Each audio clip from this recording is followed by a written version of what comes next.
Good morning, students. Myself Digvijay Singh, Assistant Professor GK Govani PG College, Bhinmar.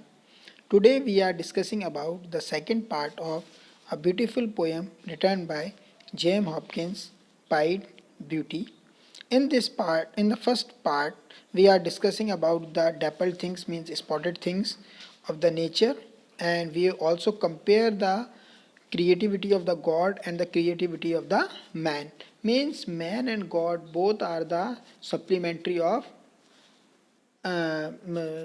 complementary of each other, not supplementary. We not supplement the creation of god with the creation of man, and we are not comparing god and man in a same sphere.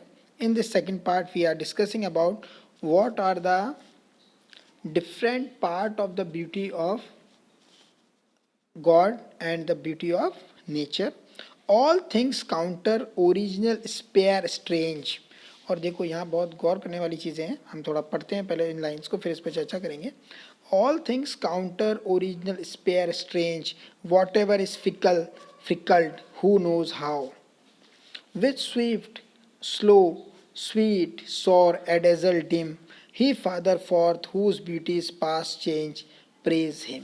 Means यहाँ पर डायडेक्टिक tone भी है poet की. Second number religious tone भी हमें नज़र आती है, and the tone of the beauty for the beauty of the nature हमें नज़र आता है. All things counter, all the things means counter each other.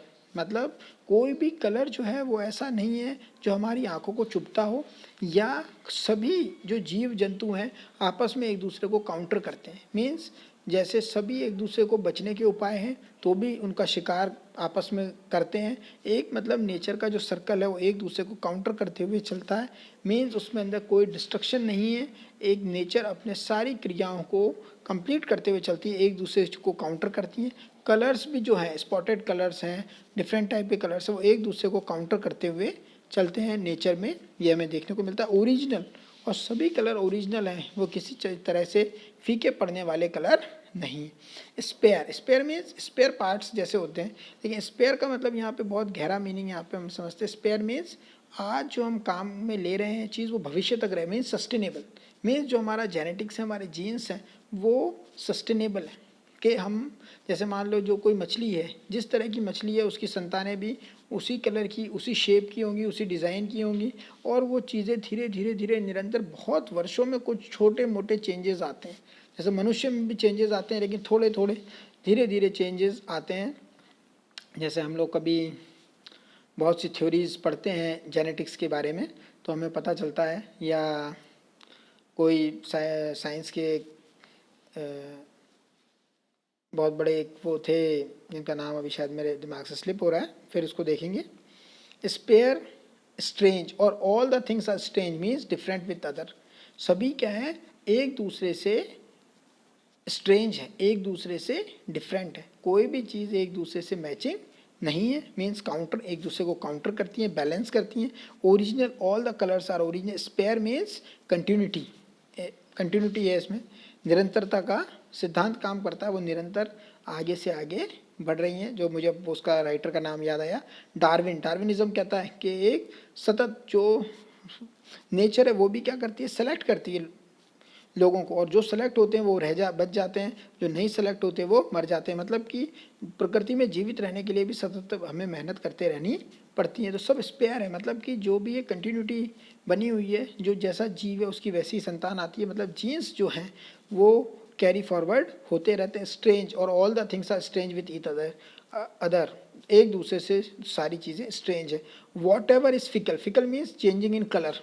बहुत सारे ऐसे जीव जंतु हैं जो अपने कलर्स को चेंज करते हैं. जैसे कैमिलियन को तो हम देखते ही हैं, गिरगिट जो बार बार रंग बदलता है, या फिकल अपन किसी व्यक्ति को भी कह देते हैं कि जो अपना बार बार रंग बदलता हो, रंग बदलने वाले जीव जंतु हैं. एंड फ्रैकेल्ड, और फ्रैकेल्ड का मतलब क्या है, चकत्तेदार. अलग अलग चकत्ते होते हैं, उससे वो क्या होते हैं, प्रकृति में ऐसे घुल मिल जाते हैं. हु नोज हाउ, और ये ऐसे क्यों है, हाउ, ये हम कोई नहीं जानते. इसके पीछे हम लोग जैसे मान लो उस समय में जितनी साइंटिफिक रिसर्च हुई थी, उसके बाद अब बहुत रिसर्च होती है, तो हम अलग अलग कोई एलिमेंट का नाम लेते हैं कि भाई इस हार्मोन के कारण ऐसा होता है, या ऐसे हीट के कारण ऐसा होता है, या ऐसे वातावरण के कारण होता है. लेकिन हु नोज़ हाउ, लेकिन ये कैसे होता है, क्यों होता है, ये हार्मोन इसी जीव में क्यों हैं ये हम नहीं बता सकते। मतलब हम साइंस से गॉड तक, गॉड्स को कंपेयर नहीं कर सकते। गॉड की अपनी एक इम्पोर्टेंस है। ईश्वर ने जो ये धरती को बनाया है उसने एक अपना ही लॉजिक यूज़ किया है। हम साइंस से कुछ कुछ चीज़ें मतलब 100% में से 1% हम पता लगा पाते हैं, बाकी चीज़ें सब क्या हैं, ऑब्सक्योर हैं।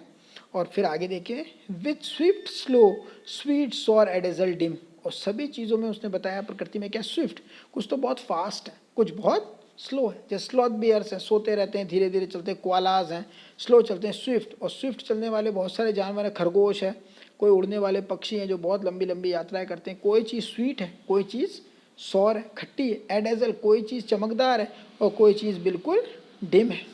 तो ये सारे कलर्स और जितना वेरिएशन है नेचर के अंदर वो सब किसके दिया हुआ है, गॉड का दिया हुआ है। ही फादर्स फॉर्थ, और ही फादर्स फॉर्थ मतलब वही फादर जो फॉर जो पहले मतलब कि जो गॉड है, whose beauty is past change, और उसकी ब्यूटी जो है पास्ट चेंज, जो पास्ट में जो चेंज किया हुआ है या जो ईश्वर ने पहले बनाया था वो चेंज आज भी चला आ रहा है। मतलब पास्ट में जो चीज़ उस गॉड ने डिसाइड की थी वही चीज़ अभी भी चली आ रही है, उसे हम चेंज नहीं कर सकते। पास्ट में जो चेंज किया गया था गॉड के द्वारा वही चीज़ें हमें देखने को मिलती है। प्रेज हिम, और यहाँ डायडेक्टिक वो लाइंस लास्ट में पॉइंट कहता है प्रेज हिम, उसकी हमें प्रशंसा करनी चाहिए, ईश्वर को हमें नमन करना चाहिए और हमेशा ईश्वर में आस्था रखनी चाहिए। तो यहाँ नेचर को भी पॉइंट ने बहुत ब्यूटीफुल तरीके से हमें बताया है, और नेचर के साथ साथ उसने गॉड की भी जो महिमा है, गॉड की जो प्रेजिंग है, ग्लोरी है, उसको भी हमारे सामने स्पष्ट किया है। Then students, you read this poem. This is one of the beautiful poem, and find out the different meanings with these lines. And it is important for, it is also important for the annotation purpose. Thank you, students. And one more thing, it is the important poem for BA part 3. Thanks.